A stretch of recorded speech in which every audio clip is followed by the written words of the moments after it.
Magandang gabi sa inyong lahat. Muli mga kapatid at kaibigan, kami po'y nagpapasalamat sa inyong muling panunood sa ating programa. Ngayong gabi, mayroon na naman tayong panibagong topic at umaasa kami na mayroon kayong uling matutunan. Ang title po ngayong gabi ay, Saan ba nagmula ang kasalanan? Maraming mga tao nagtanong, bakit mayroong kahirapan? Bakit mayroong kasalanan? Mayroong sakit at karamdaman? Minsan hindi nila alam kung saan ito nanggagaling, paano ito nagmula.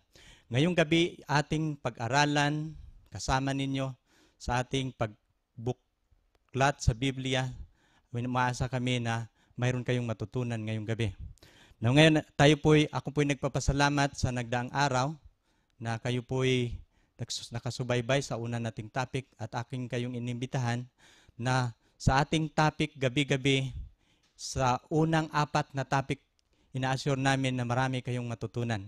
At ngayong gabi, alam namin na ito'y makakatulong sa inyo na maunawaan ninyo ng malinaw na sa mababaw na paraan ipapaliwanag namin kung saan nagmula ang kasalanan, paano ito nangyayari, at sino ang unang nagkakasala.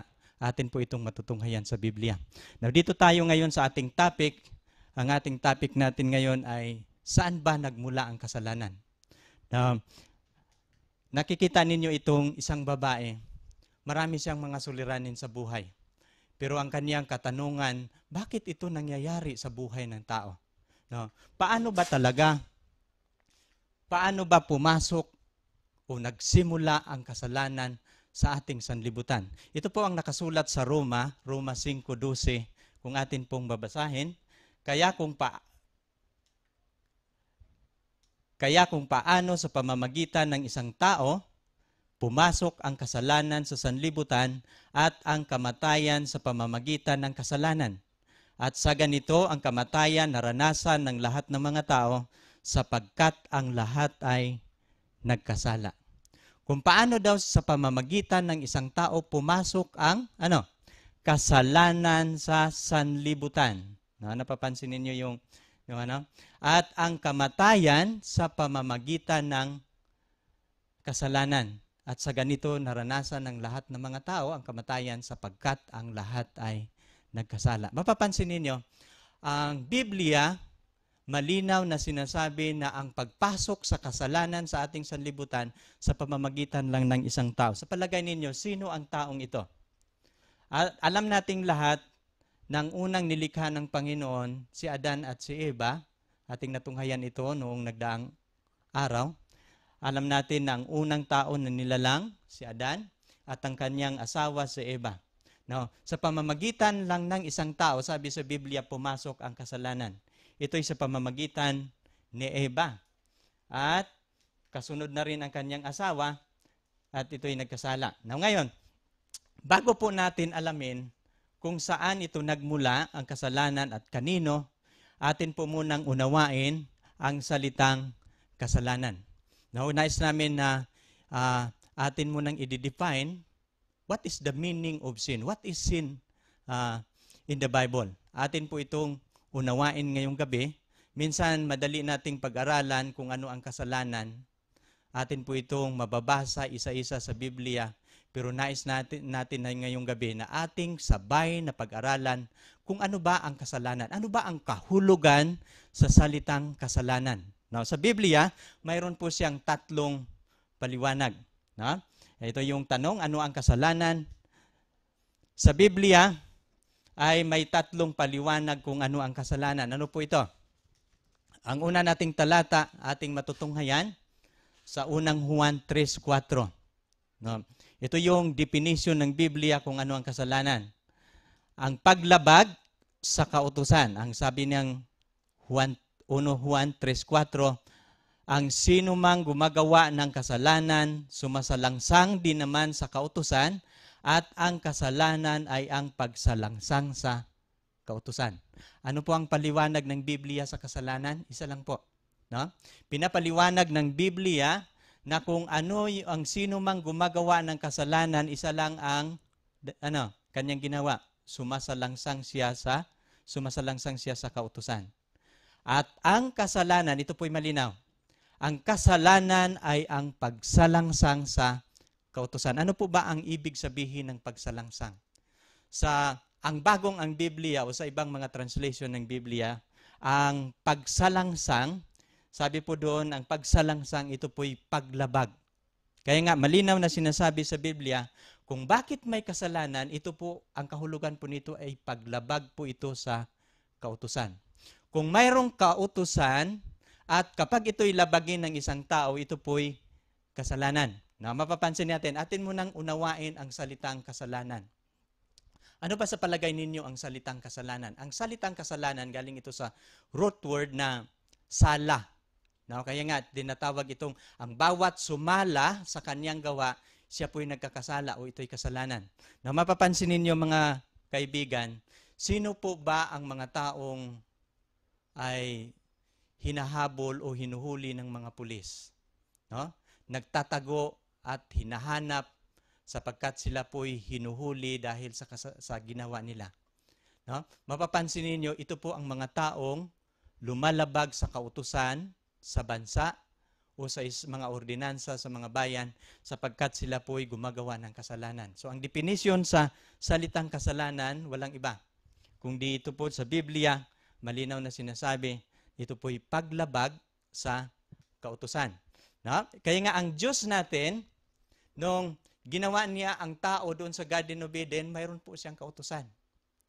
At sa ating kapanahunan, ito pong tinatawag sa Biblia, itong kautusan ng Diyos, tinatawag po itong the Decalogue. Ito po ang 10 utos ng Diyos at sino mang lumalabag sa kautusang ito ay mahahatulan siya sa kasalanan kung siya po'y lumalabag saan man sa mga utos na ito. At ito pong nangyayari, no?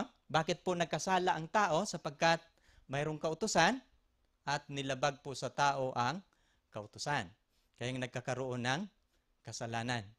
Ano po ang pangalawang paliwanag ng Biblia? Si Daniel, mayroon po siyang magandang paliwanag patungkol sa kasalanan. Sabi ni Daniel, ang paliwanag ni Daniel tungkol sa kasalanan, ito daw po ay pagre-rebuilde. Paano ba niya sinasabi? Sabi ni David, ito yung panalangin niya sa chapter 9 verse 5, kami ay nangagkasala at nangag-asal kasuwalian. Mahirap intindihin natin itong salitang kasuwalian. At nagsigawang may kasamaan, sabi ni Daniel. At nangaghimagsik sa makatuwid bagay, nagsitalikod sa iyong mga utos at sa iyong mga kahatulan. Yung salitang naghimagsik, ang ibig sabihin po dito ay pagre-rebelde. No? Kapag mayroong utos ang isang bansa at kapag mayroong maghihimagsik patungkol sa utos na ito, siya po'y tinuturing na isang rebelde. No? Kaya tinuturing siyang nagre-rebelde. Ganon po sa Biblia, ang sino mang gumagawa ng sabi ni sa makatuwid, nagsitalikod sa iyong utos, ang ibig sabihin po, naghimagsik na siya. No? Ang sino mang taong nagsisatalikod sa utos ng Diyos, sa Biblia, ang definition po dito ay paghihimagsik. No? Kaya nga, nang nilabag ng ating magulang ang kautosang ito, itinuturing sila ng Panginoon o sinabi ni Daniel na siya po'y nagkasala, naghimagsik, sa pamamagitan ng pagtalikod sa kanyang mga utos. Now, ito pong ang paliwanag, no?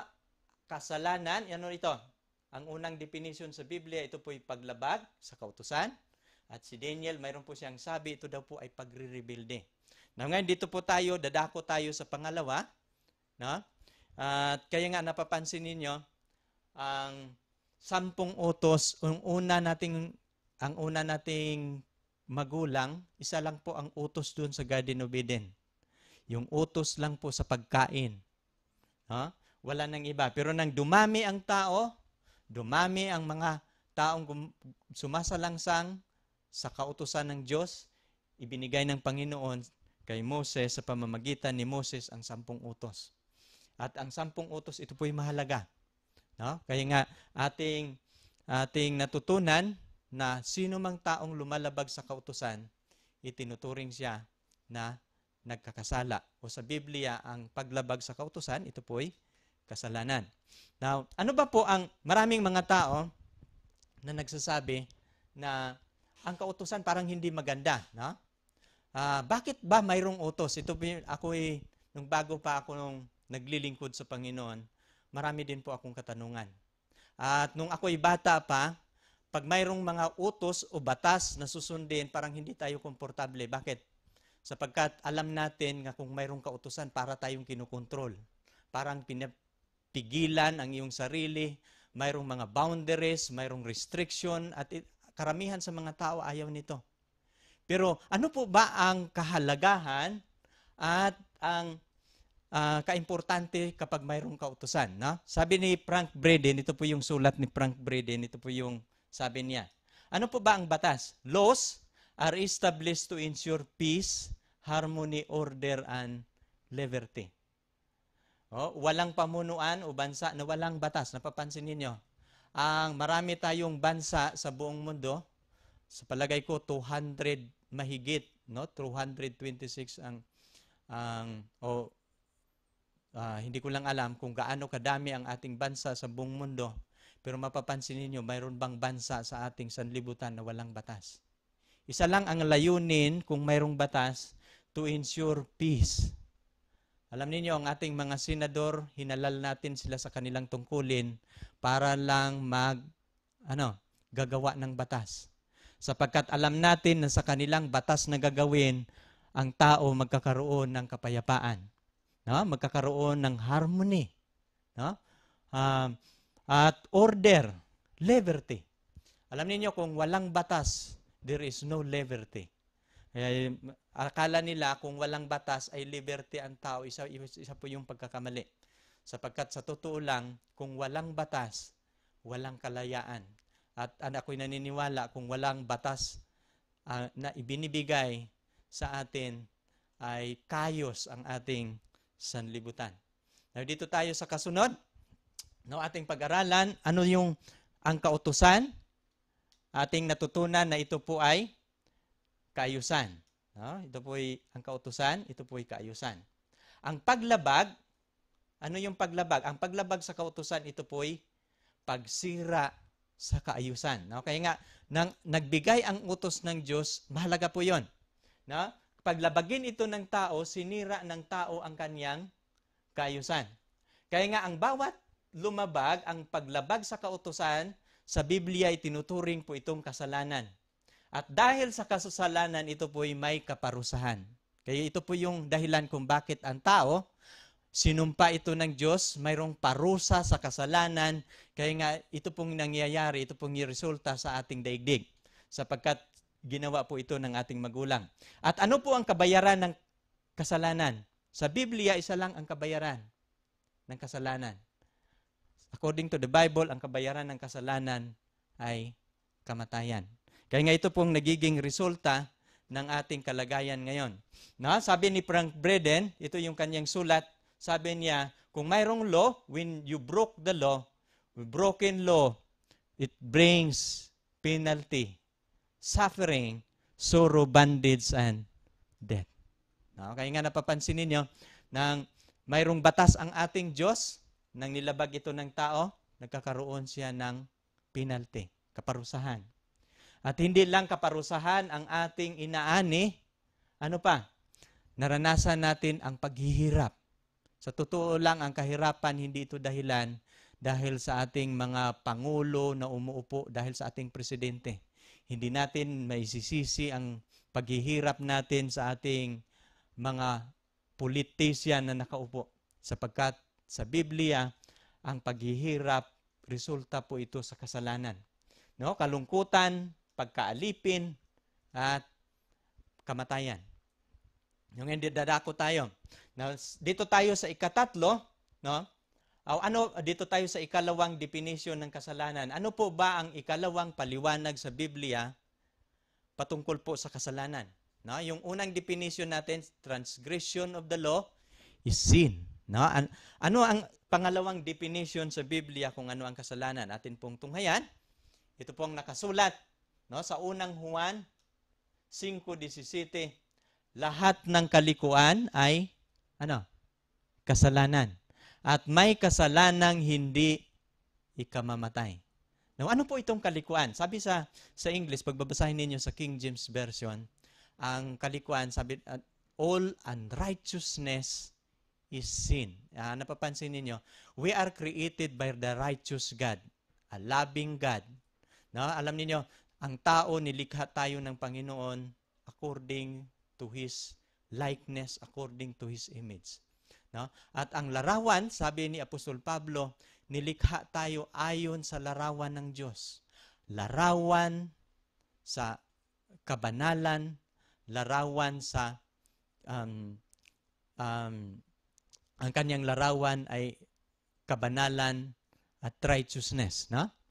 At ito yung kanyang sulat ni Juan na ang lahat ng kalikuan ito po'y kasalanan. Ano po ba itong kalikuan na kasalanan? No? Papansinin natin, ang kalikuan na kasalanan dito po bumagsak si Satanas sa kanyang ano. Ano po itong kalikuan? No? Sa Biblia, hindi natin mababasa itong kalikuan na nakasulat sa Decalogue. No? Pero ating mapapansin, ito po yung simpleng kasalanan. Pero itong kasalanan na simple, minsan itong kasalanan na ito, nakatira ito kahit sa mga simbahan. No? Itong pride, no? Selfishness, o even gossip. No? Mapapansin nito, ito yung pagmamataas sa sarili, ito yung itinuturing nating itong maliit. Pero napapansin nito, si Satanas, nung nagkakasala siya dito sa pagmamataas sa sarili, ay ang kasalanan niya hindi napatawad. At sa Biblia, ito yung itinuturing na kasalanan sa kalikuan. No? Ito yung pagmamataas sa sarili. Pangalawa, ito yung selfishness. No? Pagkamakasarili. Naalala ko yung nakasulat sa Matthew 25:34 hanggang 41. Sabi ng Panginoon, hinati niya sa dalawang grupo ang lahat ng mga tao. Nilagay na niya sa kanyang kaliwa ang mga kambing, ang mga tupa sa kanyang kanan, at sinabi niya doon sa kanyang kanan, magsiparito kayo, kayong mga pinagpala ng aking Ama. Sapagkat ako'y nagugutom, inyo akong pinakain. Ako'y nauuhaw, inyo akong pinainom. Ako'y walang damit, inyo akong dinamtan. Nung ako'y nangingibang bayan, pinatuloy ninyo ako. Ito yung mga simpleng gawain na nakakaligtaan natin. Pero sabi ng Panginoon, no? At kapag hindi natin ito gagawin, ito po'y sin of selfishness. Napapansin ninyo, pagbabasahin ninyo yon mula 41 and so on. Anong sabi doon sa Biblia? Pero doon naman sa kanyang kaliwa, sinasabi niya, no? Sabi niya, magsilayo kayo sa akin, kayong mga sinumpa ng aking Ama, pasaapoy kayo na walang hanggan. Sapagkat ako'y nagugutom, hindi ninyo ako pinakain. Ako'y nauuhaw, hindi ninyo ako pinainom. Ako'y hubad, hindi ninyo ako dinamtan. Ako'y nagkasakit, hindi ninyo ako dinalaw. Ito isang lang kadahilanan na hindi tayo naglilingkod, hindi tayo tumutulong. We have one reason, sapagkat ayaw nating tumulong, ayaw nating gagastos. At ito yung mapapansin natin, there is only one reason, that is selfishness. Na mapapansin natin, ito yung kasalanan sa pagiging makasarili, ito po'y magdadala sa atin sa hindi magiging karapat-dapat sa harapan ng Panginoon. No? Ano pa po ang iba? No? Itong gossip, paninirang puri, o mga chismis, paninirang puri, pagkainggit, pandaraya. Ito po'y simpleng mga kasalanan sa Biblia, pero pag isuma mo total, ito po'y sin of unrighteousness. Ito po'y mga kasalanang kalikuan na dapat hindi natin gagawin. No? Hindi lang natin madidetalye isa-isang mga talata nito, pero ito po'y paliwanag ng Biblia kung ano ang kasalanan na binabanggit. No? Ang kasalanang ito may kinalaman sa pang-uugali ng tao. No? Ito yung may kinalaman ito sa pang-uugali. Hindi ito patungkol sa batas ng Diyos na nilabag ng tao. No? Ito pong sulat ni Apostol Pablo patungkol dito. No? Sa kalikuan. Sa 2 Timothy 2:19, gayunmay ang matibay na pinagsasaligan ng Diyos ay mananatili na may tatak nito. nakilala ng Panginoon ang mga kanya. No? He knows what He is. No? At lumayo sa kalikuan ang bawat sambitla sa pangalan ng Panginoon. Nakikilala ng Panginoon ang lahat na kanya. Yung lahat niyang bayan, nakikilala niya. Kung kabilang ka sa bayan ng Diyos, kilala ka niya. Pero ito yung panawagan ng Diyos. Pero yung mga kanya, anong sabi ng Panginoon? Lumayo sa kalikuan ang bawat tumatawag sa pangalan ng Panginoon. Ang bawat bumanggit sa kanyang pangalan, ito yung panawagan ng Panginoon. Lumayo sa kalikuan. Sapagkat sa Biblia, ang lahat ng kalikuan, ito po'y kasalanan. No? Malinaw po ang ating natutunan. No? Ano po ang ikatlong definition? Dito po tayo sa ikatatlong paliwanag sa Biblia kung ano ang kasalanan. No? Dadako na po tayo. No? Sa Santiago 4:17, ito po ang simple niyang paliwanag. Ano po ang paliwanag sa Biblia? Ang nakakaalam nga ng paggawa ng mabuti at hindi ginagawa, ito'y kasalanan sa kanya. Papansin mo, kung ikaw pala nakakaalam ng paggawa ng mabuti, ito mabuti ito. Pero kapag hindi mo ito gagawin, ito po'y, sabi sa Biblia, ito po'y kasalanan. No, ang ating talata, nababasa natin yan sa Santiago 4:17 o sa James 4:17. No? Ang nakakaalam nga ng paggawa ng mabuti, hindi ginagawa, ito'y kasalanan. No, ano pa? Kaya nga, ito po yung, ano po ba yung mabuti na ating gagawin? Ang Biblia, nandito na po ang lahat ng aral ng Diyos. Ano po ang nais ng Diyos, mga kabutihan na nais ipapagawa sa inyo, nakasulat na po yan sa Biblia. No, simple lang po ang mga bagay na ating matutunan kung ano po yung mabuti. At lahat ng mga utos na sinusulat sa Biblia, mabuti po yon. At kapag gagawin natin, kapag natutunan mo yan, nalalaman mo yan, at problema nito, pag hindi mo siya gagawin, ito inuturing ka din ng Diyos na nagkakasala o kasalanan sa iyo kapag hindi mo susundin ang turo ng Diyos. Ito nga, lahat ng kasalanan ay nauuwi lang sa, okay, nawawala tayo. Lahat ng kasalanan ay nauuwi lang sa dalawang kasalanan.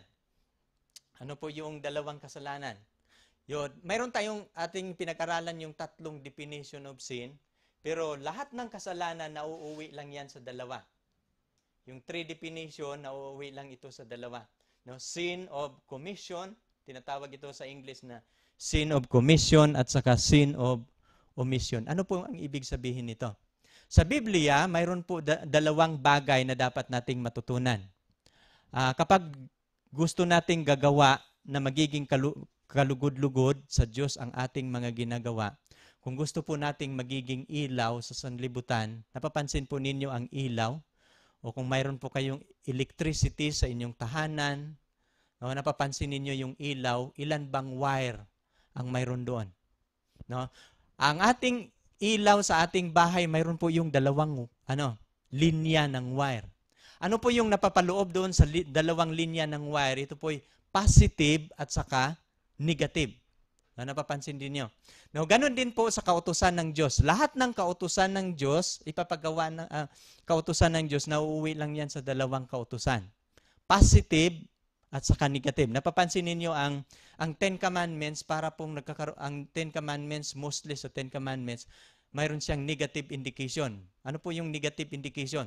Parang, huwag kang papatay, huwag kang mangangalunya, huwag kang magnakaw, di ba? Parang bawal palagi, no? Ito po yung negative indication. No? Ito po yung ito po yung commission ng Diyos, ipapagawa ito ng Panginoon. No? Ito po yung pinagbabawal. Ito po yung sabi ng Panginoon, no, wag.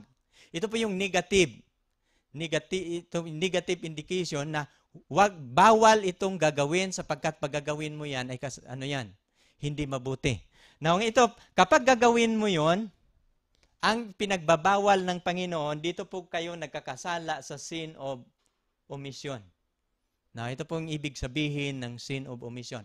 Now, ngayon, mayroon sa Biblia, ang utos ng Diyos, mga kapatid, hindi lang po ito nagsasabi tungkol sa mga bawal. mayroon pong mga kautusan na nagsasabi patungkol sa mga ipapagawa. No, kapag sabi sa Biblia, kapag mayroong nauuhaw o mayroong nagugutom, pakakainin mo. That is positive indication also. No? Kapag mayroong walang damit, damtan mo. Kung mayroong nauuhaw, painumin mo. No? Ito po yung mga dapat mong gagawin. Ito po yung mga nababatay doon sa utos ng Diyos. Kung mayroong nagkakasala sa iyo, patawarin mo. Ito po yung mga kautusan ng Diyos na simple. No?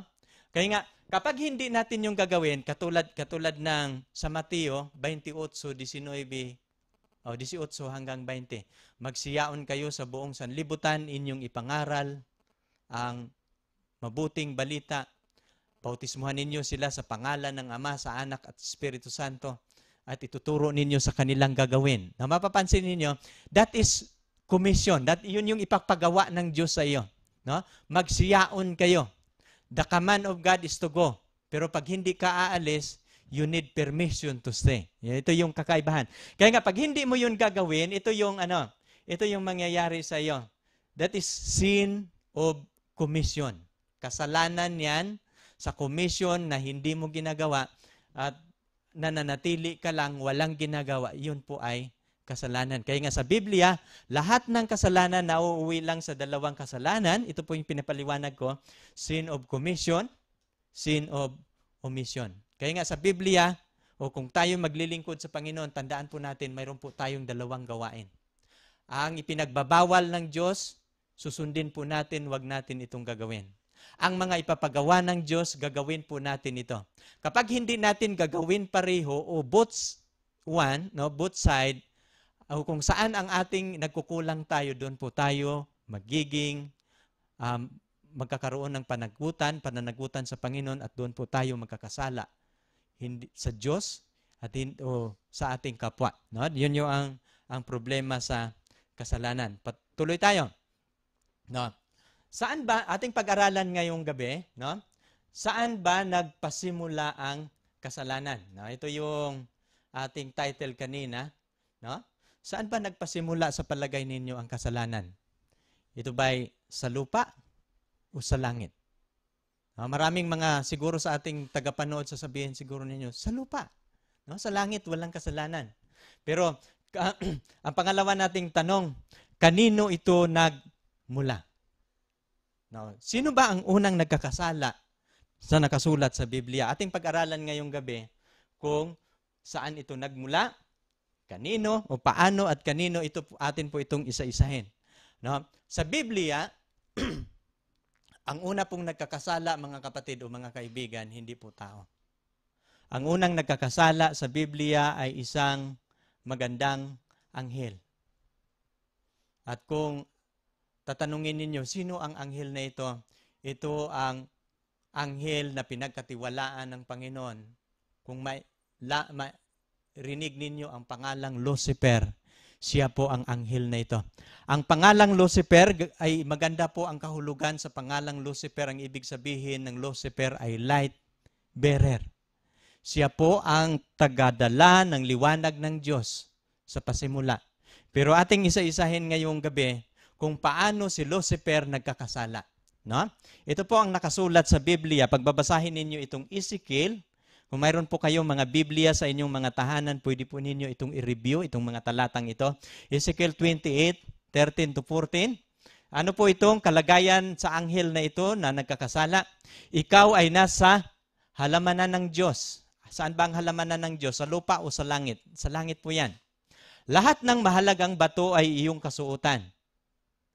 Ano po itong mga bato na kasuotan sa anghel na ito? Yung sardio, mga ang tupasyo, ang diamante, berilo, onyx, haspe, sapero, esmeralda at karbungko at ang ginto at ang pagkayari ng panderita, ang iyong panderita at iyong mga plauta ay napasa iyo sa kaarawan na ikaw ay lalangin ng handa.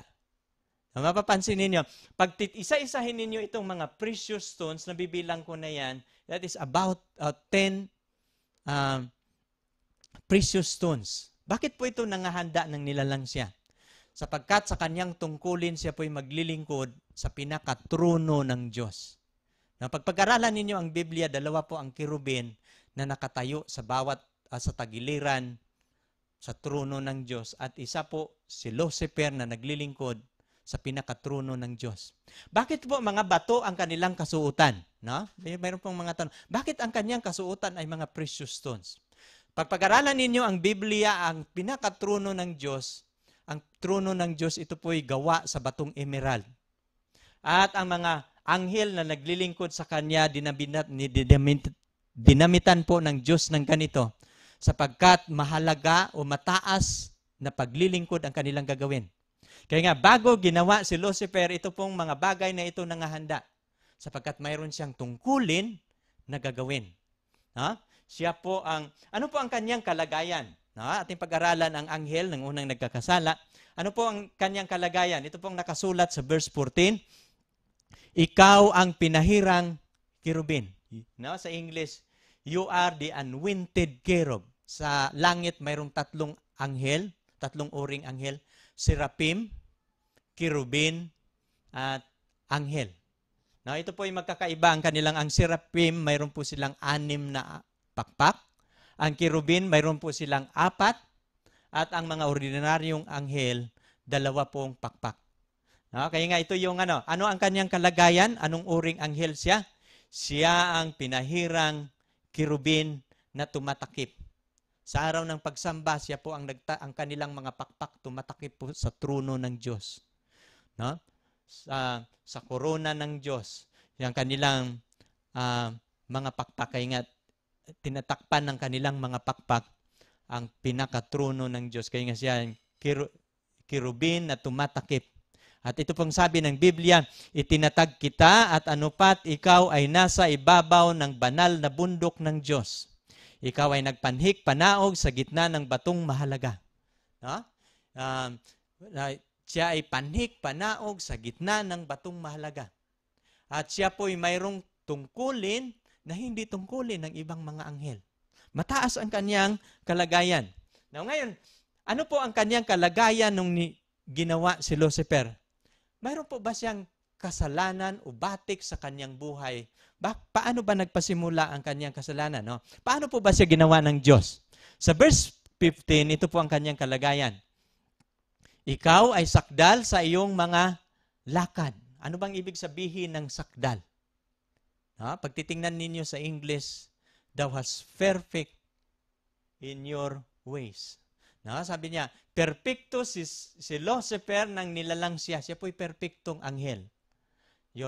Perfecto siya, sakdal sa iyong mga lakad mula sa araw na ikaw ay lalangin hanggang sa ang kalikuan.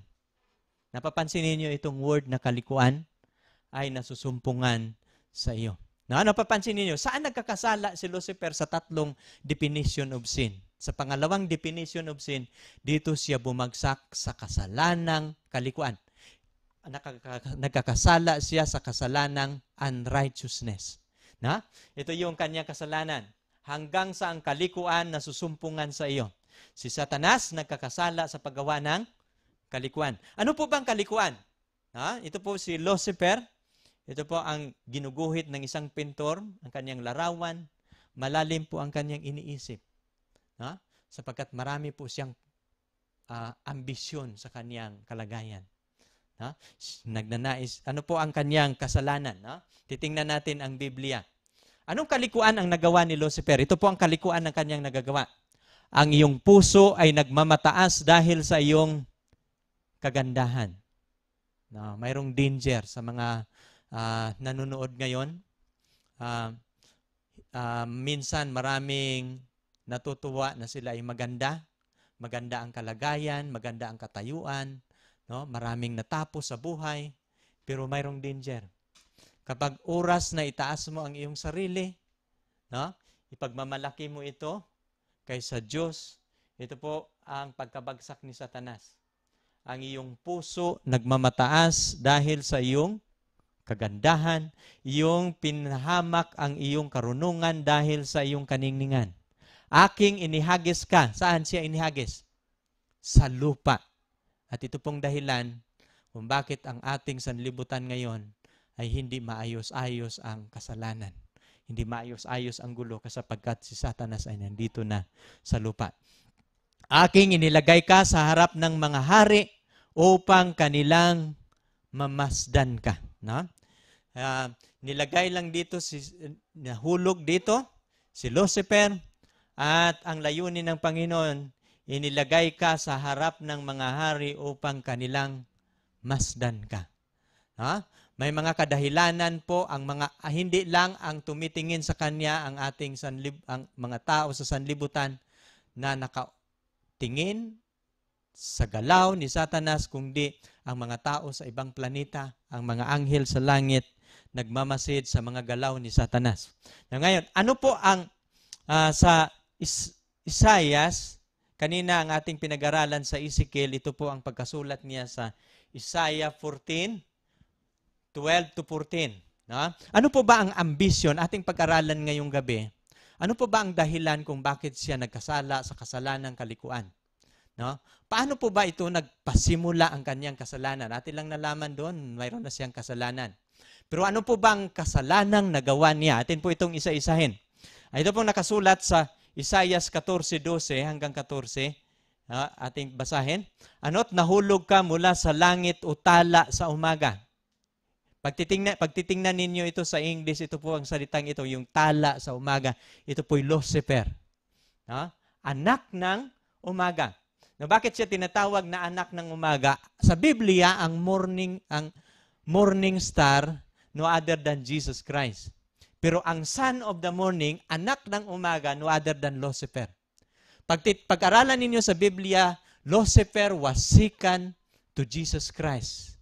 Sa kanilang, ang estado niya, pangalawa siya kay Jesus Christ. Si Jesus Christ ang morning star, siya naman ang son of the morning star. Paano ikaw lumagpak sa lupa? No? Ito yung tanong. Paano ikaw lumagpak sa lupa, ikaw na siyang nagpapahina sa mga bansa? No? Yung kanyang pinapahina pala ang mga bansa. Paano siya lumagpak? Ito po ang dahilan kung bakit siya lumagpak. At sinabi mo sa iyong sarili, ako'y sasampa sa langit, aking itataas ang aking luklukan sa itaas ng bituin ng Diyos. Ako'y uupo sa bundok ng kapisanan ng mga kaduluduluhang bahagi ng hilagaan. Ano pa? Ako'y sasampa sa itaas ng mga kaitaasan ng alapaap at ako'y magiging gaya ng kataas-taasan. Napapansin ba ninyo ang talatang ating binabasa sa 13? Pagbibilangin ninyo yung salitang ako. Napapansin ninyo yung ako? Sinabi niya sa kanyang sarili, ako. Ano itong ako? Saan ito nakapoint yung salitang ako? Sa Diyos o sa kanyang sarili? Ako, sasampa sa langit, napapansin ninyo, aking itataas ang aking luklukan sa itaas ng bituin ng Diyos. Gusto niyang magkakaroon ng kapangyarihan sa kalagitnaan ng mga anghel. Yung bituin, mayroong interpretation, mga simbolo sa Biblia, pagsasabihing bituin, anghel ang ibig sabihin. No? Aking itataas ang aking luklukan sa itaas ng mga bituin. Gusto niyang magiging hari sa kalagitnaan ng anghel ng Diyos. At ako'y uupo sa bundok ng kapisanan ng mga kaduluhang bahagi ng hilagaan. At ito yung sabi niya, ako'y sasampa sa itaas ng mga kataasan ng alapaap at ako'y magiging, ito yung, ako'y magiging gaya ng kataas-taasan. The ultimate desire and ambition of Satan, ako'y magiging kagaya ng kataas-taasan. Gusto niyang mapantayan ang Diyos na naglalang sa kanya. Gusto niyang kung paano siya sinamba, kung paano siya pinahalagahan, gusto niyang maranasan. No? Ito yung panukala niya sa kanyang sarili. Napakataas ang pagtingin niya sa sarili. At dito po nagpasimula ang kasalanan sa langit. No? Nakikita ninyo ang kanyang mukha.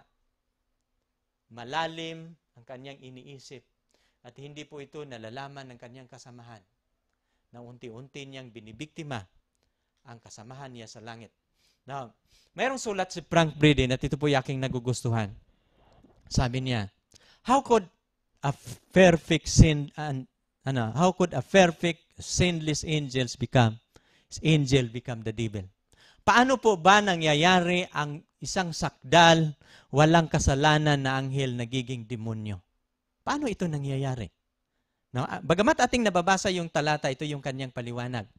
Paano ba siya nagkakasala? Ito po ang paliwanag ni Frank Braden. Sabi niya, Lucifer made himself into a devil by wrong use of his free will. Si Lucifer daw, yung anghel ng liwanag, nagiging demonyo sa pamamagitan ng maling paggamit ng kanyang kalayaan. Ano po ba ang mayroon si Satanas o si Lucifer? Lahat ng ginagawa, pag-aralan ninyo ang Biblia, muni-munihan ninyo ang mga sulat ng Biblia.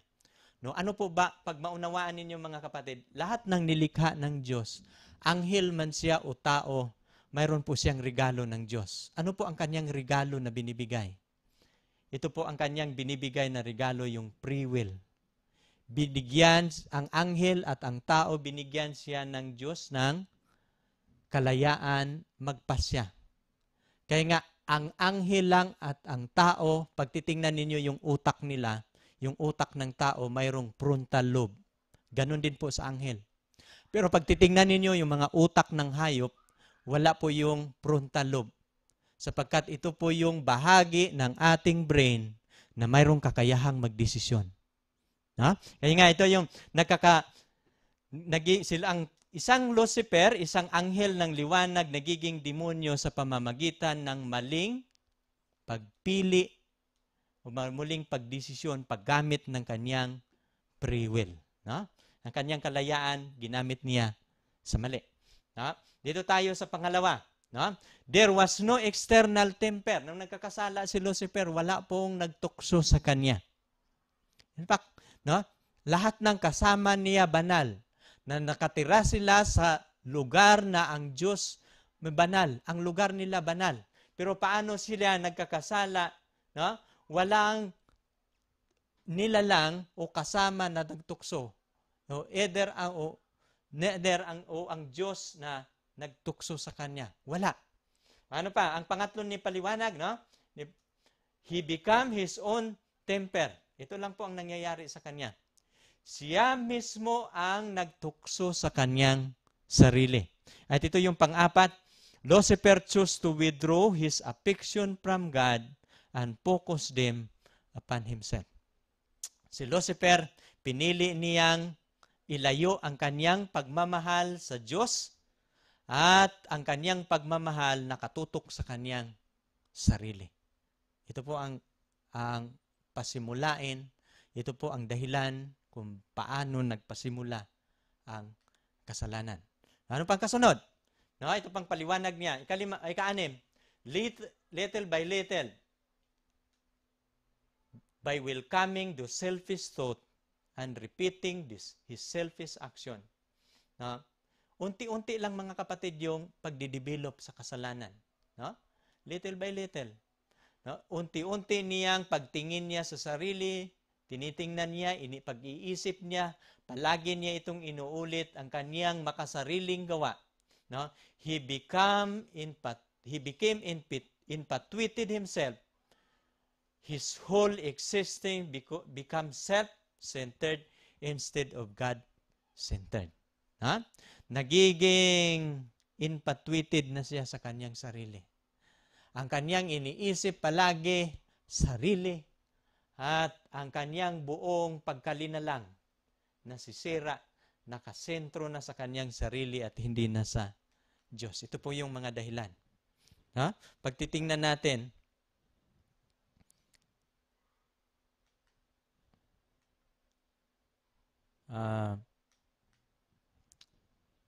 ito po ang sabi ng ating Panginoong Hesus.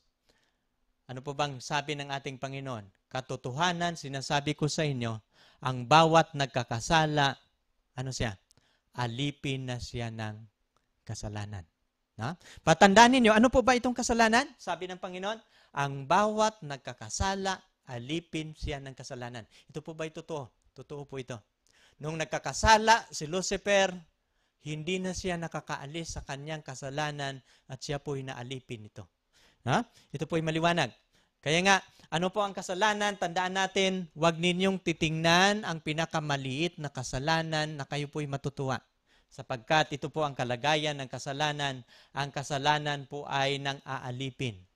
Ano po? Sin is always multiply. Mapapansin ninyo, kapag mayroong tao na gagamit ng droga, hindi siya masaya na siya mag-isa. Palagi siyang naghahanap ng makakasama. Palagi siyang naghahanap kung sinong mabibiktima. At ito pong tandaan, alipinin ang bawat tao ng kasalanan. Kahit po mag-umpisa kayo sa paninigarilyo. No? Maraming nag-iisip, ang panigarilyo, hindi po yun kasalanan. No? Ang utos ng Panginoon, huwag kang papatay.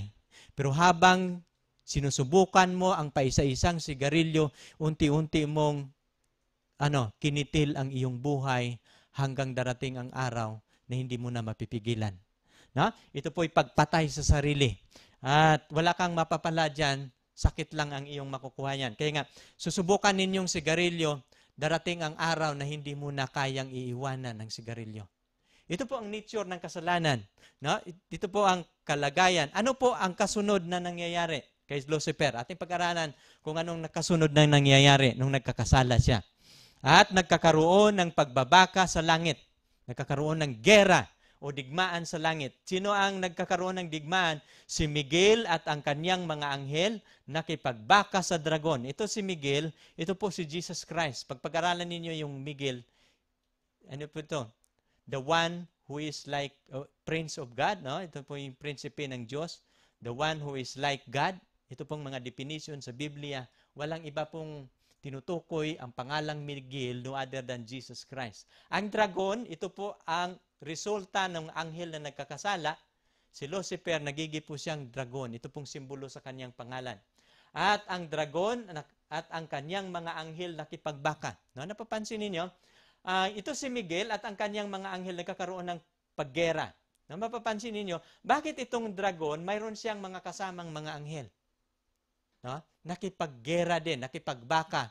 Nagkakaroon ng labanan doon sa langit. Ating pag-aralan sa Biblia, ilan po bang mga anghel na nagiging kasama ni Lucifer nung siya ay nagkakasala? Dito muna tayo, mamaya natin na sasagutin yon. Dito po muna tayo sa 8. At nang nagkakaroon ng pagbabaka doon, at hindi sila nanalo ni nasusumpungan pa man ang kanilang dako sa langit. At sa 9, at inihagis ang malaking dragon, ang matandang ahas na tinatawag na Diablo at Satanas na dumadaya sa buong sanlibutan. Siya'y inihagis saan? Napapansin niyo itong salitang ito. Inihagis siya sa lupa at ang kanyang mga anghel inihagis na kasama niya. No, nang nagkakaroon ng digmaan, hindi sila nanalo doon at ang resulta, inihagis sila sa lupa. At ang mga anghel din na kasama niya inihagis. Now ngayon, ito yung mga anghel na kasama ni Lucifer. Ito yung si Lucifer. Ito yun ang mga anghel na kasama nila. Bakit? Napakarami niyan. No? Ilan ba sa Biblia? Alam niyo, kahit anong tanong natin sa Biblia, sasagutin po tayo ng Bible. Sapagkat nais ng Diyos na lahat nating mga katanungan sasagutin niya. No, ilan po ba sa mga anghel ang nagkakasala na kasama ni Lucifer? Ilan po ba yung kasama niya? Ito po ang kanyang mga kasama. Mababasa po natin ito sa Apokalipsis 12:4. Ang ikatlong bahagi ng mga anghel sa langit ay inihagis sa lupa. Mayroong sa ibang translation ng Biblia, yung anghel na inyong mababasa dito ay bituin. Kasi ang bituin na tinutukoy dyan sa inyong Biblia, ay tinutukoy po dyan ay anghel. At wala pong ibang ikatlong bahagi na kasamang inihagis ni Lucifer sa lupa, wala pong iba kundi ang mga anghel ito ng Diyos, inihagis na kasama niya. Now, gaano po ba karami ang mga anghel sa langit? Pag babasahin ninyo ang aklat ng Apokalipsis, ay hindi po mabibilang. No? 10,000 times 10,000 times 1,000 and 1,000. Kaya nga hindi na binabanggit sa Biblia kung gaano sila karami, pero sa palagay ko mayroong billion, trillion, o hindi mabibilak ang hukbo ng mga anghel na kasama niya. Pero ang 1/3 po noon ay nandito na sa lupa, kasama ni Lucifer na nahulog at pinalaya sila sa langit. Kaya nga ito yung nang nagkakaroon na natapos ang digmaan sa versikulo 12. Kaya't magagalak kayo o mga langit o kayong nagsisitahan dyan. Masaya na ang langit. Sa aba ng lupa at ang dagat, sapagkat ang dyablo bumaba sa inyo. At may malaking galit sa pagkakaalam na kaunting panahon na lamang mayroon siya. Ha? Nagalak ang langit nang nawala si Lucifer. No? Nang nagkakaroon ng digmaan, natalo, nahulog sa lupa, nagalak sila sapagkat wala ng problema ang langit. Pero sabi ng Biblia, sa aba ang lupa. Kaya nga ang lupa, wala itong katahimikan, wala itong kapayapaan ngayon. Sapagkat sa Biblia, ang nakasubadlat sa Biblia sa aba, kawawa ang lupa, ang dagat, sapagkat ang dyablo bumaba sa inyo. At na may malaking galit, mayroon siyang malaking puot. Saan siya nagagalit? Sa Diyos. No? Pagbabasahin mo yung 12:17, nagagalit siya sa mga taong sumusunod sa utos ng Diyos. At ito po, nakakaalam siya na kaunting panahon na lamang mayroon siya. Sa ating serye, bago ko ito magtatapos, gaano ba kaiksi ang mga panahon na gagalawan, panahon na ibibigay ng Diyos kay Satanas? Bago magtatapos atin pong pag-aralan sa Biblia, gaano kaiksi ang kanyang panahon, no? Sa mga susunod nating mga serye. No? Ano ang ginagawa ni Satanas ngayon sa lupa? Atin po itong pag-aralan. No? Asaan na si Satanas ngayon? Nandito na po siya sa lupa. Ang pinaka-importante, mga kapatid, malaman natin ang kanyang galaw. Marami pong nakasulat sa Biblia, pero pinili ko po na kunti lang ang ating pag-aralan ngayon, sapagkat atin pang pag-aralan ngayong gabi kung paano nagkakasala ang tao. Ito pong nakasabi, anong ginagawa ni Satanas ngayon dito sa lupa nung siya nahulog? At nagalit ang dragon sa babae. Mayroon pong dalawang salita dito na mayroong simbolo. Mababasa po natin ito sa Apokalipsis 12:17. Ang aklat po ng Apokalipsis ay ito po'y book of more symbolism na kailangan po dito kapag inyo po itong pag-aralan, mayroon po kayong pagtsatsaga na bawat isang salita, hanapan po ninyo itong kataga sapagkat mayroon po itong simbolo. Ang ibig sabihin ng dragon, atin na itong napag-aralan, ito po Diablo o Satanas. Ito po yung dating Lucifer.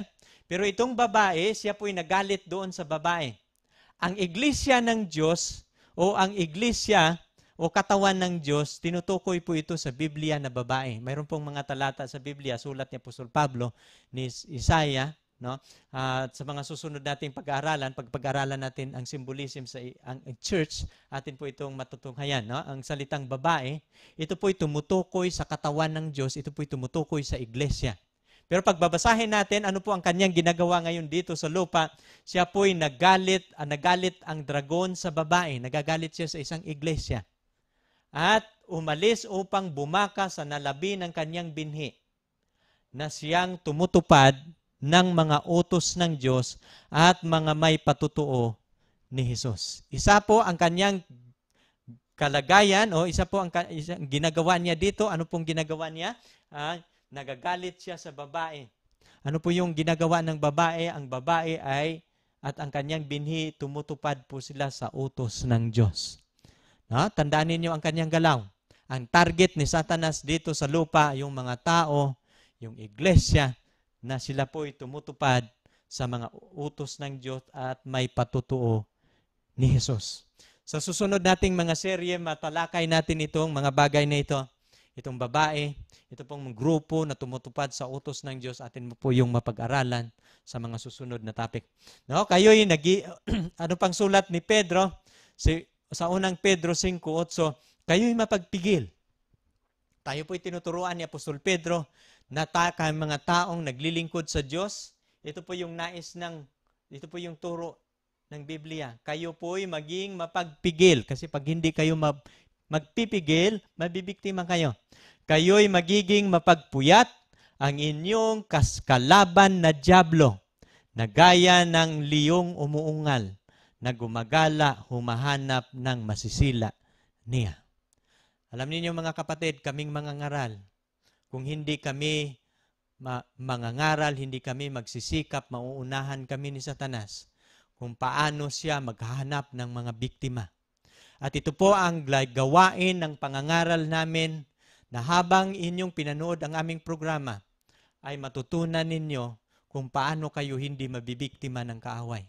Sana ngayong gabi, magiging inspirasyon sana ninyo ang ating pag-aaral sapagkat marami kayong matutunan. At sana kayo din ay hindi magiging mabibiktima ng kaaway. No? Marami pang mga gawa o gawain si Satanas sa lupang ito, pero sa susunod na lang natin yan pag-aralan. Atin pong pag-aralan, paano nagkakasala ang tao? No? Paano ba ang pasimula ng kasalanan ng tao, paano ito nangyayari, paano ito nag-uumpisa? Kung mayroon po kayong mga Biblia, ito pong kalagayan nila ni Adan at ni Eva, sila po ay nakatira sa Garden of Eden, ginawaan po sila ng isang lugar na paraiso, carpeted ng mga damo, nakatira sila doon na napakaganda nila. No? Ang kalagayan nila, hindi sila kailangang magtrabaho para makakain, hindi sila kailangang magpagod. Ang kanilang gagawin to enjoy the creation of God. No? Ang kanila lamang gagawin to beautify. No? Alagaan lang nila yung garden na yon. Pero nung nagkakasala sila, pinaglaya sila ng Diyos sa kanilang tahanan. Pero paano po ba sila nagkasala? Ito po yung ating pag-aralan ngayon. Paano po ba nagkasala ang tao? Now, ating pag-aralan ngayon, ito po yung tandaan natin, ito po yung mga bagay na ating pagkukulan ng pansin. Nang ginawa ang tao, binigyan siya ng regalo. Ano po ba ang regalong binigay sa kanya? Ang regalong binigay ng Diyos sa tao, ito po ay freedom of choice. Tandaan ninyo, bawat isa sa atin, natanggap natin ang regalo ng Diyos. Nang ginawa ang ating magulang, binigyan siya ng regalo, at ang regalong binigay niya sa tao, yung freedom of choice. Kaya nga mayroon tayong frontal lobe ang ating brain. Kasi dito po sa ating brain ay mayroon po tayong kakayahang magdesisyon. Upang magagamit natin to exercise this freedom, para magagamit natin ang kanyang regalo, hindi po natin ito magagamit pag walang batas. Papansinin niyo yan. Kaya nga sabi ni Frank Braden, sabi niya, if there is no law, there is no choice. Na, maniniwala kayo? Kung wala daw batas, walang pagpasya. Ang paglagay ng Panginoon ng frontal lobe, walang kahalagahan. Kung itong freedom of choice, hindi po natin ito magagamit hanggat hindi siya maglagay ng batas. Ha? Kasi ito pong, anong batas ang binibigay ng Diyos sa Garden ng Eden? Ano po bang unang kautusan ang inuutos ng Diyos sa ating magulang? Ito po ang nakasulat sa Genesis, ang Genesis 2:15-17, ito po yung nakasulat kung anong batas. Atin pong babasahin. At kinuha ng Panginoong Diyos ang lalaki at inilagay sa halamanan ng Eden. Unang ginawa ng Diyos ay lalaki. Tapos nilagay siya doon sa halamanan ng Eden upang kanyang alagaan at ingatan ang Eden. Ano pa? So 16, at inuutos ng Panginoong Diyos sa lalaki. Kanino niya inuutos? Mayroon bang utos doon sa halamanan? Mayroon. Anong utos ng Diyos sa lalaki? Na sinasabi sa lahat ng mga punong kahoy sa halamanan, makakakain ka. Na may kalayaan. Sa 17, datapwat sa kahoy ng pagkakilala ng mabuti at masama, ay huwag kang kakain niyaon. Sapagkat sa araw na ikaw ay kumain niyaon, walang pagsalang, mamamatay ka. Sabi sa English, surely you will die. Ito yung nakasulat. Kaya nga, mayroong batas doon sa halamanan ng Eden. Sabi doon, sa lahat ng punong kahoy sa halamanan, makakakain ka na may kalayaan. You are free to eat any tree. Pero, wag lang ang isa na nasa gitna. Napapansin ninyo, saan ba nilagay ng Diyos ang kanyang kautusan sa halamanan ng Eden? Ito ba'y sa tabi, sa tagiliran ng halamanan, o doon sa pinakagitna? Bakit, mayroon pong mga katanungan, bakit kaya ang kautusan ng Diyos ay nilagay ng Diyos sa kalagitnaan ng halamanan at hindi doon sa tabi? Isa lang po ang kadahilanan sapagkat ang batas ng Diyos ito po'y mahalaga. Bakit po ito mahalaga? Sapagkat ito po'y isang indikasyon na ito po'y naglagay ng tanda doon sa halamanan na ang tao mayroong manlalalang. Tandaan po ninyo, ang paglagay ng Diyos ng batas doon sa halamanan ng Eden, ito po'y isang tanda na mayroong manlalalang. No? Ito po makikilala ng tao na hindi sila ang manlilikha sa kanilang tahanan kundi mayroon pong tagapaglikha. At in fact, mayroong kautusan nilagay ang tagapaglikha. At sino mang kakain, gagalaw, kung kanila pong gagalawin, ang batas na yon ay walang pagsalang, sabi sa Biblia, mamamatay ang tao. Papansinin ninyo, kaya nga ang lahat ng mga prutas sa halamanan, makakain nila na mayroong kalayahan, pero wag lang yung sa gitna. Sa araw na sila'y kakain niyaon, sabi ng Panginoon, walang pagsalang, mamamatay. Now, sabi ni Frank Preden, ito yung kanyang sulat, where there is a law, there is always choice. Kung mayroon daw batas, mayroong pagpili. Now ngayon, mayroong, di ba, kayo'y mga driver, siguro mayroong mga driver na nanonood ngayon. No? At habang pag mayroong mga traffic light, kapag nandun kayo sa light, no? Kapag pwede kayong pipili na kahit naka-red light, tatakbo kayo. No? Pero patandaan ninyo, makatakbo man kayo, mayroong batas dyan. Pero pag mayroong batas sa trapiko, mayroon pa rin kayong pagpili. Ito yung kaya nga ito yung dahilan. When there is a law, there is always choice to obey or to disobey. Kaya nga yung freedom of choice, magagamit mo. Magagamit mo na ngayon ang iyong freedom of choice kapag mayroong law. Pero papansinin ninyo, kung walang batas na inilagay doon sa Garden of Eden, magagamit ba ng tao ang kanyang freedom of choice? Hindi magagamit. So walang kabuluhan ang pagbigay niya ng kalayaan kung hindi niya ito bibigyan ng batas. Kaya nga ito po yung kadahilanan. Binigyan ng Diyos ng batas, isa lang po sa kadahilanan yung kung mayroong batas. Pero higit sa lahat, ang batas ng Diyos nagpakilala na siya ang iyong manlalalang. Na? At isa lang po ang ating tungkulin, sabi sa Biblia, matakot ka sa Diyos, sundin ang buong kautusan. Mga utos ng Diyos sapagkat ito ang buong katungkulan ng tao. Mababasa po yan sa Ecclesiastes 14, 12, 14. No? Ito po yung pangalawa, pangpito, ito ay sinamantala ni Satanas. No? Nung nagkakaroon ng mayroong batas doon sa halamanan ng Eden, sabi niya, ang tao sa halamanan, mayroon silang batas na binibigay. Ito po ang aking gagawin. No? Nakita niya ang pagkakataon at kanyang tinukso ang tao. Dahil may batas doon sa halamanan ng Eden, ito ang nahanap niyang paraan paano niya biktimahin ang tao. No? Ating napag-aralan kanina na ang kasalanan mang-aalipin, ang kasalanan it's always multiply. Nagpaparami ang kasalanan. No? Nang nagkakasala si Lucifer, hindi lang anghel ang kanyang binibiktima. Nang nahulog siya sa lupa, binibiktima na naman niya ang may-ari ng sanlibutan. No? Ginawa ito ng Diyos ang sanlibutan, binigay sa tao, ang tao na ang nangangasiwa. Siya na ang nagmamay-ari. No? Pero ang gagawin ni Satanas, biktimahin ko itong may-ari ng sanlibutan. No? Anong ginagawa ni Satanas? Sa halamanan ng Eden na kinaroroonan ng tao. Ito ang kanyang ginagawa. Si Satanas, ito po ang kanilang kalagayan sa Garden of Eden, napakaganda. Pero hinihintay ni Satanas na ang magkahiwalay ang mag-asawa. Pagbabasahin ninyo yung Genesis 3, ay hindi po sila dalawang ang tinukso ni Satanas. Ang tinukso ni Satanas ay hindi po ang lalaki kundi ang babae. Mayroon ngang nagsabi, bakit kaya pinili ni Satanas na ang babae ang kanyang biktimahin? No? Bakit kaya hindi niya binibiktima itong lalaki?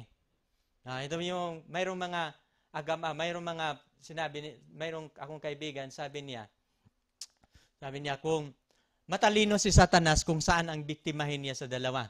Kung biktimahin niya si Adan, ang babae daw, mayroon daw silang strong decision. Ang babae kapag hindi daw yun mapipilit ng lalaki.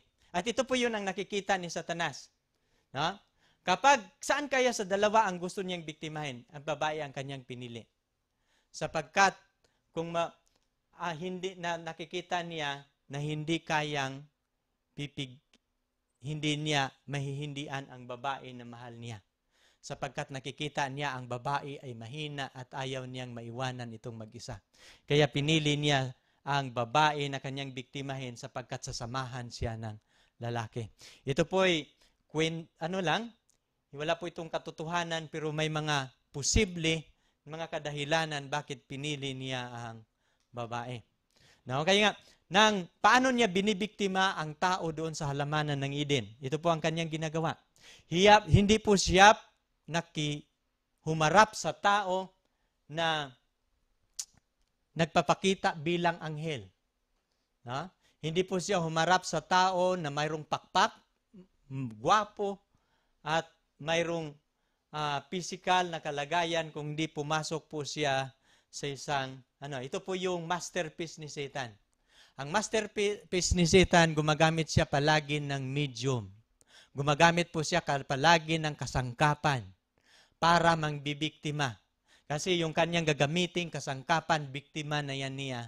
At yung nabibiktima niya, gagamitin naman niyang kasangkapan. Ito po ang strategy ni Satanas sa pagbiktima ng kanyang magiging biktima. No? Hindi po siya mismo ang magtukso sa tao. Yung magiging biktima niya, ito naman po ay magbibiktima ng iba. Kaya mag-ingat kayo, baka yung nagbibiktima sa inyo, nabibiktima na yan ng kaaway, baka kayo'y mabibiktima. Ito po ang kanyang ginagawa, gumagamit siya ng medium, kasangkapan, at ang ahas po ang kanyang pinili. Bakit ang ahas ang kanyang pinili? Sa kreasyon ng Panginoon, ang ahas po ang pinakamagandang nilalang ng Diyos. Nung wala pa ang kasalanan, ang ahas po, hindi po yun siya gumagapang sa lupa o gumagapang sa kahoy, hindi po yun ang kanyang kalagayan. Mababasa po natin sa Isaiah 30 na ang ahas, mayroon pong ahas na lumilipad. Sapagkat ang ahas noon, ang kanyang kalagayan lumilipad. Mayroon pang isang manunulat, sinabi niya, ang ahas, siya po ang pinakamagandang linalang sa halamanan ng Eden. Siya po ang pinakamatalinong linalang. Mayroon siyang kakayahan na wala sa iba. At habang lumilipad siya doon sa halamanan, pabago-bago ang kanyang kulay hanggang 7 kulay. At ito po ang kanyang kalagayan at ito po ang pinili ni Satanas to attract the human being in the Garden of Eden. No? Nang nagkakataon na si Adan ay natutulog, dumapo po siya sa kahoy at umawit. At pagkatapos niyang umawit, lumipad na po doon sa ibang puno at sinundan siya ng babae hanggang dinalaan niya ang babae doon sa kahoy na pinagbabawal ng ating Panginoon. No, doon siya umpisang nagsalita. No? Mababasa po natin yan sa Genesis. Mayroon po akong kwinikwento dyan, pero nababasa ko lang yan sa libro, pero susundan po ninyo ang nakasulat sa Biblia. Ito po yung nakasulat. No, sa Genesis 3, 1-5, ang ahas nga ay lalong tuso kaysa alinmang mga hayop sa parang na nilikha ng Panginoon. Ang salitang tuso, itong tuso, pag titingnan ninyo yan sa English, wise. Lalong tuso siya. Wiser than the other creature. At sa hayop, siya ang pinakatuso sa nilikha ng Panginoong Diyos. At sinabi niya sa babae, kinausap na niya yung babae, tunay bang sinabi ng Diyos, huwag kayong kakain sa alinmang punong kahoy sa halamanan? Ito yung kanyang conversation. Inumpisahan niya ang pagbiktima sa tao with a conversation with a woman. At sabi niya, tunay bang sinabi? Totoo ba na sinabi ng Diyos na hindi kayo makakakain, huwag kayong makakakain sa alinmang punong kahoy sa halamanan? Pero yan ba yung batas na ating binabasa kanina sa 2:15 ng Genesis? Yan ba yung batas? Ang batas ng Diyos, makakakain kayo sa lahat ng punong kahoy sa halamanan, maliban sa isa na nasa gitna. Pero ano papansinin ninyo ang sabi ni Satanas? Tunay bang sinabi ng Diyos, huwag kayong kakain sa alinmang punong kahoy sa halamanan? Tunay bang sinabi na hindi kayo makakakain sa lahat ng punong kahoy sa halamanan? Ito yung sabi ng babae. Sabi ng babae, at sinabi ng babae sa ahas, sa bunga ng punong kahoy sa halamanan, makakakain kami. Totoo yan. No? Sabi niya, sa punong kahoy sa halamanan, makakakain kami. Mali yung sabi mo. No? Datapwat, sa bunga ng punong kahoy na nasa gitna ng halamanan, sinabi ng Diyos, huwag kayong kakain niyaon, ni huwag ninyong hihipuin, baka kayo'y mamamatay.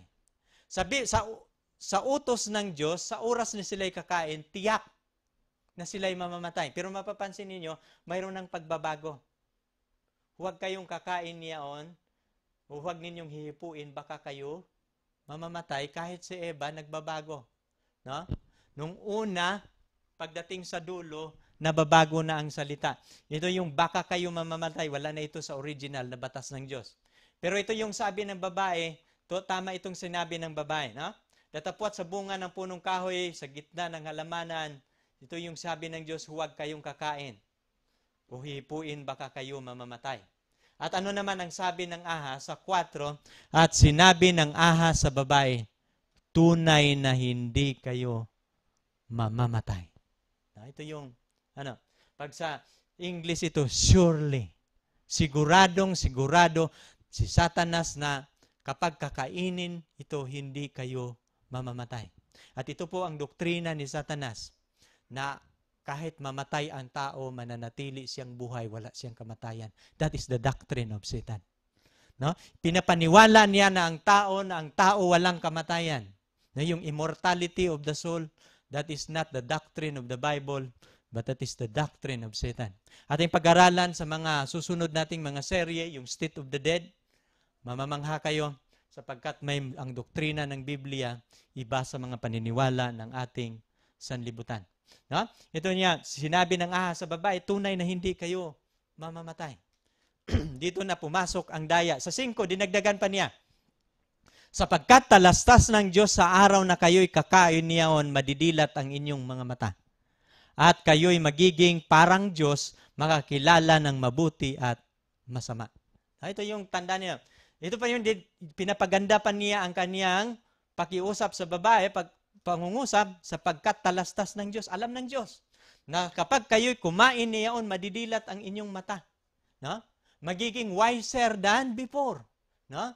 Marami pa kayong makikita na hindi niyo nakikita. Marami pa kayong bulag pa ang inyong mga mata ngayon, madidilat pa yan. Ano ba sa palagay ninyo, hindi ba dilat ang kanilang mata? No? Nung ginawa sila ng Diyos, nakapikit ba? Mayroon pa bang nakapikit sa kanilang mata? Ito ang kasalanan, minsan kapag sin, the convincing of sin, minsan magandang pakinggan. Subukan mo ang droga, masarap. Maganda ang iyong pakiramdam. Pero pagdating ng araw, hindi pala. No? Ito, at kayo'y magiging parang Diyos. Pagkakainin, ano pang magiging? Hindi lang madidilat ang mata. Ano pa ang kanilang magiging kalagayan? Kayo'y magiging parang Diyos. Makakilala ng mabuti at masama. Sino bang nag-ambisyon dito sa pasimula na pantayan niya ang Diyos?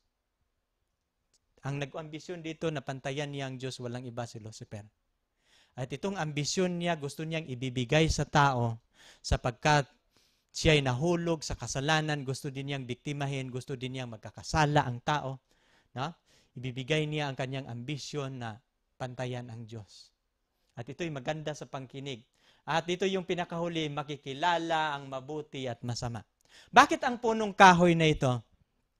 Tinatawag ito sa Biblia na kahoy ng pagkakilala ng mabuti at masama. Bakit ito ang pangalan ng punong kahoy na ito?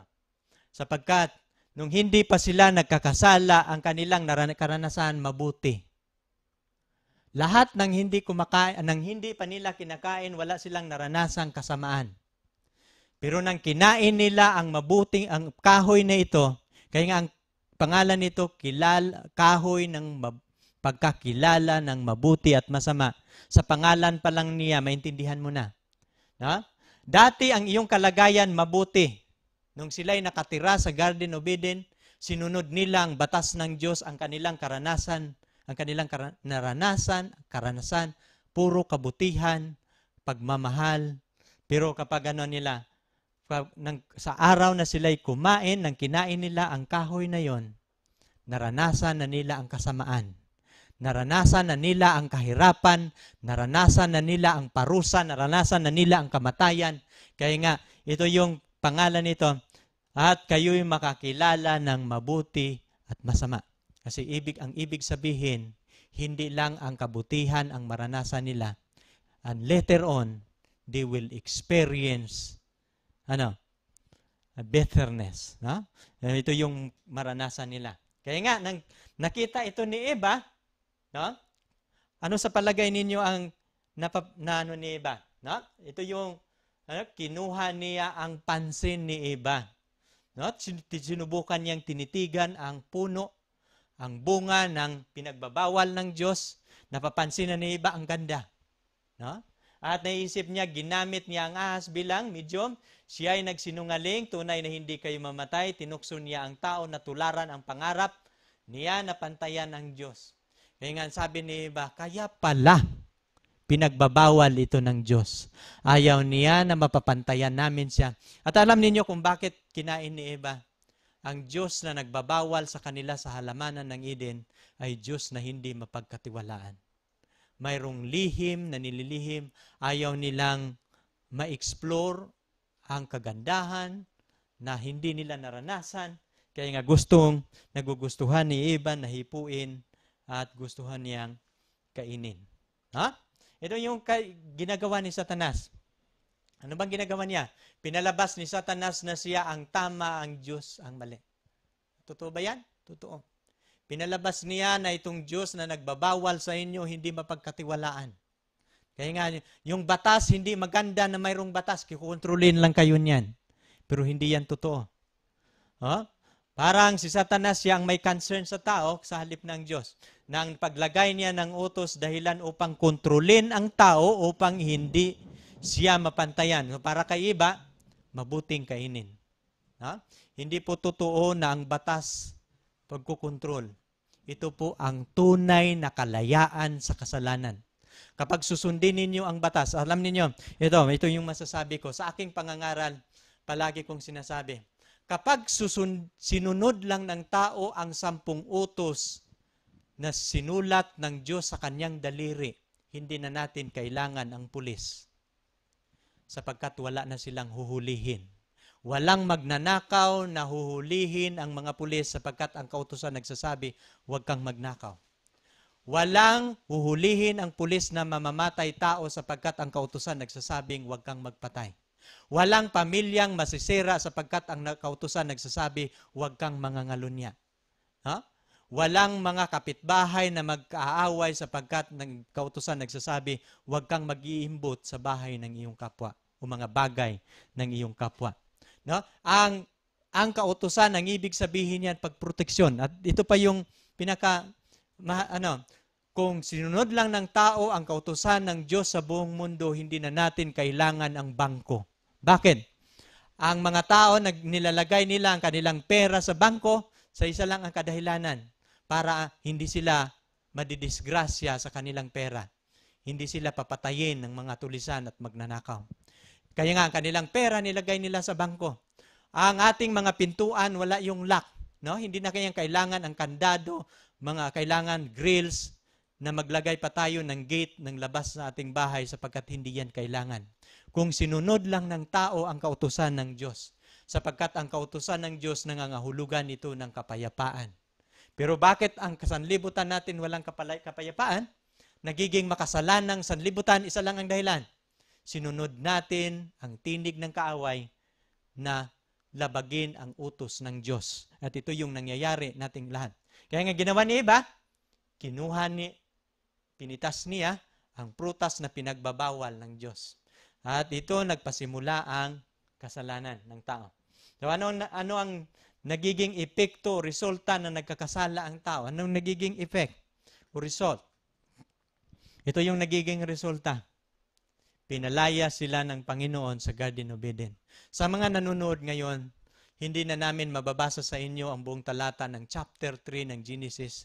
Pwede ninyong babasahin sa inyong tahanan. No? Nahubad ang kanilang damit at sila'y nagtahi ng mga dahon ng punong kahoy. Pero dinamitan sila ng Diyos sapagkat hindi plano ng Diyos na sila ay ang plano ng Diyos na sila'y iligtas ng Diyos. Meron pong mga pakahulugan yan. Sa susunod nating mga tatalakayan, atin pong pag-aralan ang damit na tinahi ng tao at ang damit na binigay ng Diyos. No? Kaya nga, ito yung sa Roma, ating mababasa sa Roma 5:12.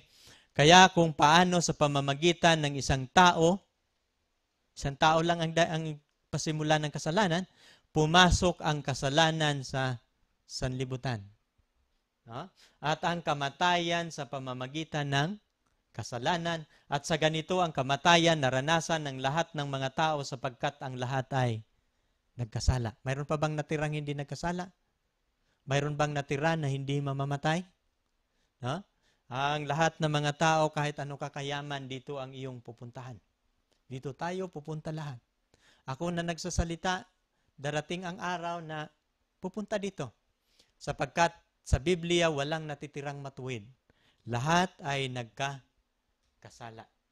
Sapagkat ang lahat ay nangagkasala nga at hindi nakakaabot sa kaluwalhatian ng Diyos. Ito yung kalagayan na ng tao. At ang lahat na hindi makaabot sa kanyang kaluwalhatian, patay. Ang kabanalan, kapag hindi na natin maabot ang kabanalan, ganito yon. Sino mang lumalabag sa batas, ang bawat isa na lumalabag sa kanyang kautusan, mahihiwalay ito sa Diyos. Bakit po mahihiwalay? Ang sino mang lumalabag, ang Diyos ay banal, at sino mang nagkakasala ay mahihiwalay siya sa Diyos, at ang sino mang mahihiwalay ay siya po'y mamamatay sapagkat hinahiwalay siya kasi ang buhay ng tao nasa Diyos. At sino mang nilalang na hinahiwalay sa Diyos, mawawala po sa kanya ang buhay na binibigay sa kanya. Kaya lahat po magkakaranas ng kamatayan. No? Kaya nga dahilan kung bakit tayo mamamatay, wala ng taong nakakaabot sa kanyang kaluwalhatian. Wala ng taong nagiging banal. Ginawa tayo noon, sakdal, banal, sa kaluwalhatian, nilalang tayo sa kanyang katuwiran at kaluwalhatian. Pero ngayon ay nagiging makasalanan. Kaya kung di, ito yung kalagayan na ng tao. Pinaghiwalay ng inyong mga kasamaan kayo at ang inyong Diyos. Ang kasamaan natin, ito yung nagpahiwalay. At ang inyong mga kasalanan, siyang nagkubli ng kanyang mukha sa inyo upang siya'y huwag makinig. Dalawang bagay lang nakapagpahiwalay sa atin. Kasamaan at kasalanan. No? Ating unawain itong dalawang salita. Ano ba ang pagkakaiba sa kasamaan? Ito yung nagpahiwalay sa atin, ang kasamaan. At ito naman ang nagkubli sa atin, no? Ang kasalanan. Ano ba ang pagkakaiba? Paano mo ba madidefine itong kasamaan at kasalanan? Ito yon. Ang kasamaan, kapag marami kang kasalanan na ginagawa, no? Paulit-ulit na ginawa o ibang uring kasalanan ang iyong ginagawa, sasabihin ng tao, ang samang-sama ng tao niyan. No? Napakasama ng taong yan sapagkat maraming siyang ginawang kasalanan.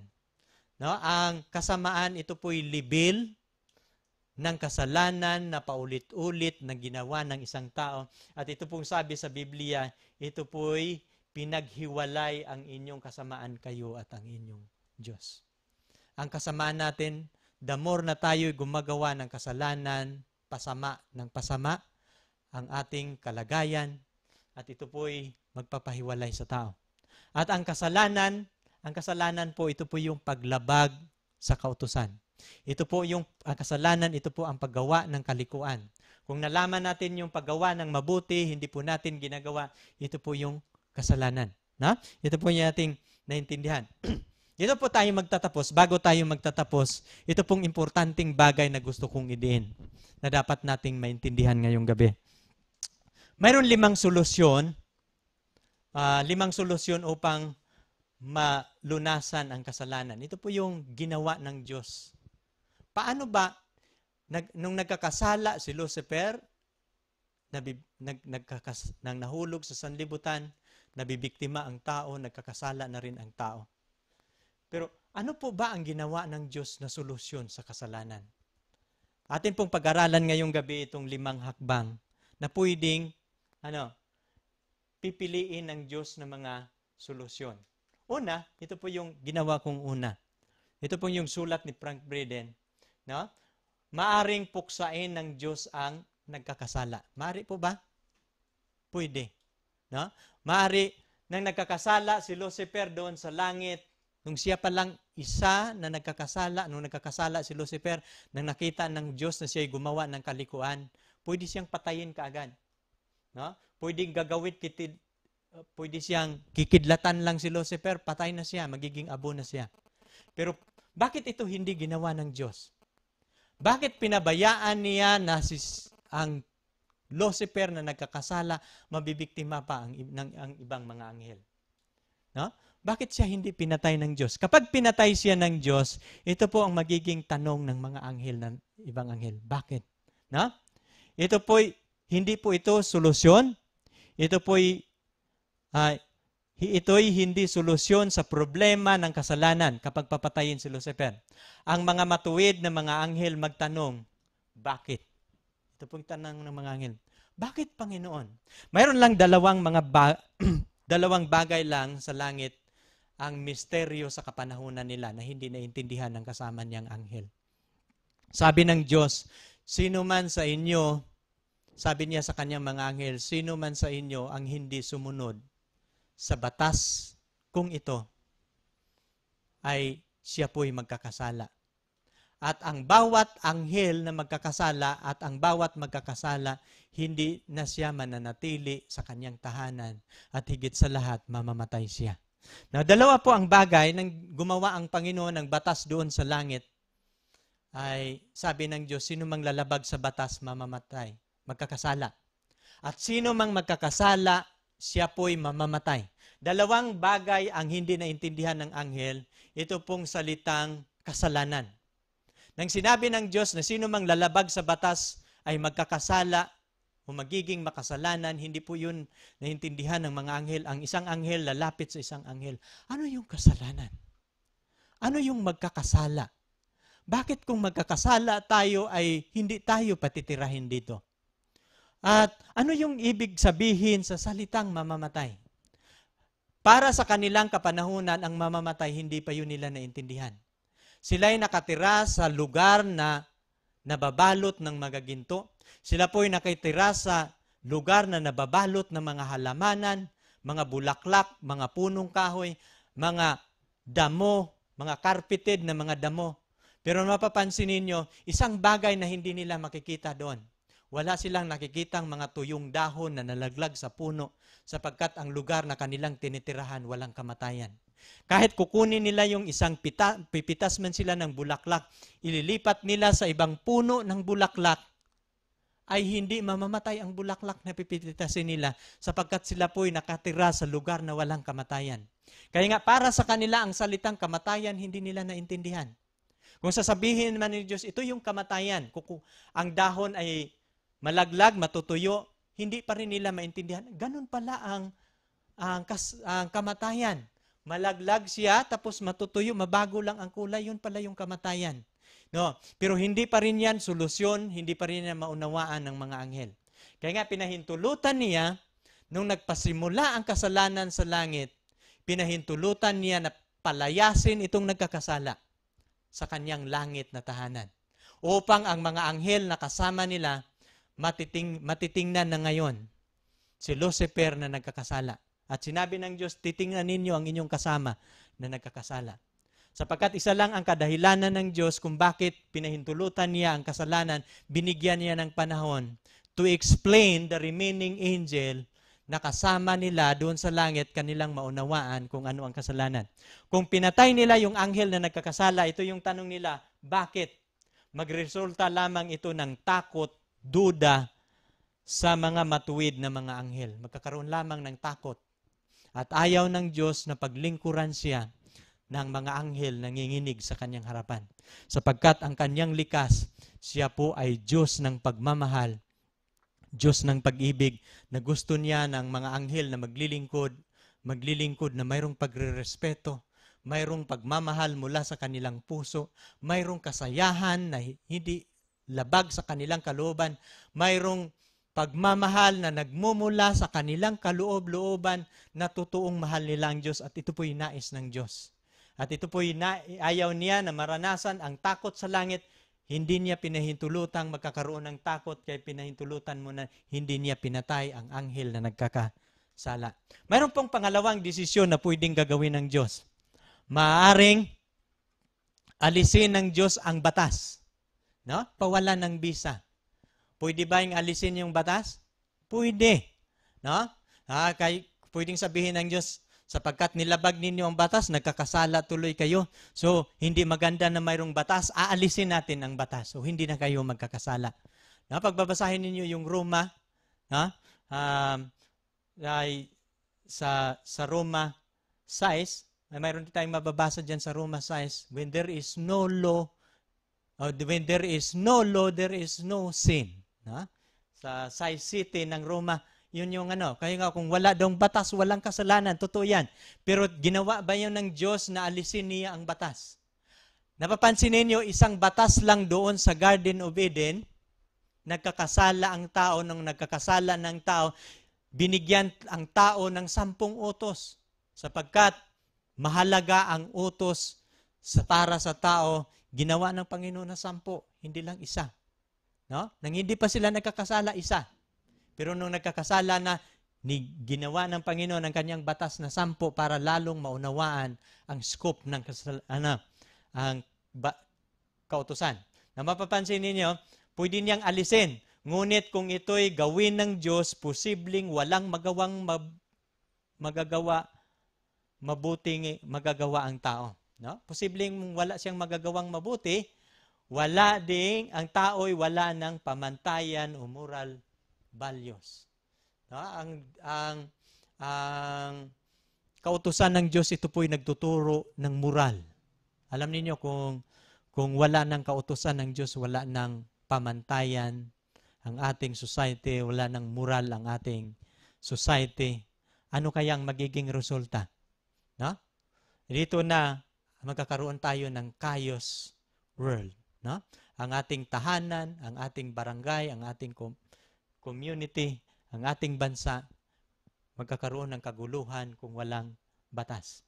Hindi na nila nalalaman kung ano ang tama o mali at ang tao'y walang direksyon. Tandaan ninyo, kapag inalis ng Diyos ang batas, ang tao'y wala ng direksyon. At masira ang kaayusan ng kanyang universo. Sapagkat ang batas sa lupa ay batas din sa ibang planeta. Hindi lang tayo, ang planetang Earth, ang may tao, mayroon ding mga planeta sa Milky Way galaxy na mayroong mga tao, mayroon pa sa ibang galaxy, gumawa pa ang Panginoon ng mga tao sa ibang galaxy, at sa buong universo na paikutan ito ng maraming mga linalang, mayroon ding mga tao na ginawa ng Diyos na katulad natin, at ang batas na binigay niya sa tao, batas din sa kanilang planeta. Kung ang tao na nagkakasala ay inaalis ang batas, ang mga tao sa ibang planeta kakain din sa prutas na yon. Sapagkat nakikita nila, ay nang kinain ang tao ay inalis ang batas. Kaya nga masisira ang pamamahala ng Diyos sa kanyang universo. Hindi pwedeng alisin ng Diyos ang kanyang batas. Dito tayo sa pangatlo.